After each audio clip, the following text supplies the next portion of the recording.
Hello friends, आज नतुन recipe लै आइছোঁ। আজি नर्मेल रेसिपि है बिलाहिर লগত कणी बनाम। सो बिलाहि और कणी काढ़ी। सो भिडिओ चाওকচোন কেনেকুৱা লাগে। যদি ভাল লাগে লাইক কমেণ্ট শ্বেয়াৰ ছাবস্ক্ৰাইব কৰি দিব।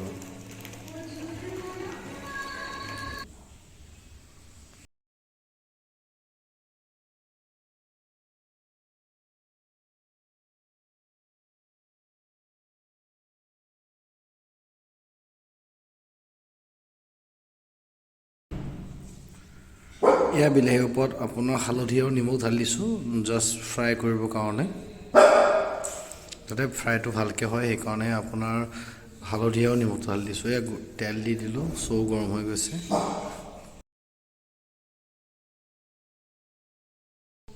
এতিয়া কণীকেইটা ভালকৈ ফ্ৰাই কৰি লওঁ, তাৰপিছত বাকী ৰেচিপিখিনি কৈ আছোঁ দিয়ক।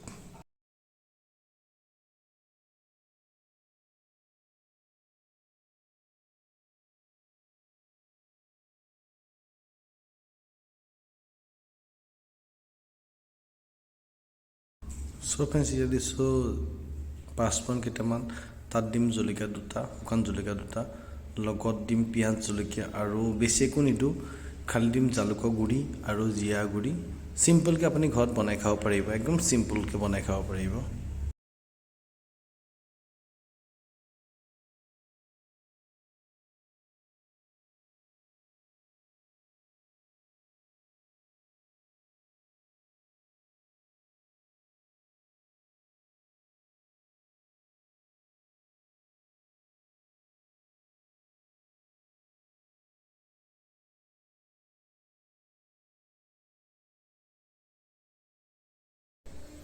সব ফ্ৰেণ্ডছ এতিয়া মই বিলাহীবোৰ দি দিছোঁ, কাটি থোৱা বিলাহীখিনি দি দিছোঁ ধুনীয়াকৈ ফ্ৰাই হ'বৰ কাৰণে। তাৰপিছত ধুনীয়াকৈ যিকেইটা কণী বইল কৰি থৈছিলোঁ কণীকেইটা দি দিম।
সো ফ্ৰেণ্ডছ, যদি ভিডিঅ'টো ভাল লাগিলে তেতিয়াহ'লে লাইক কমেণ্ট শ্বেয়াৰ আৰু ছাবস্ক্ৰাইবটো কৰি দিব, আৰু আগবাঢ়ি যাবৰ কাৰণে প্লিজ ছাবস্ক্ৰাইবটো কৰি দিব। ধন্যবাদ।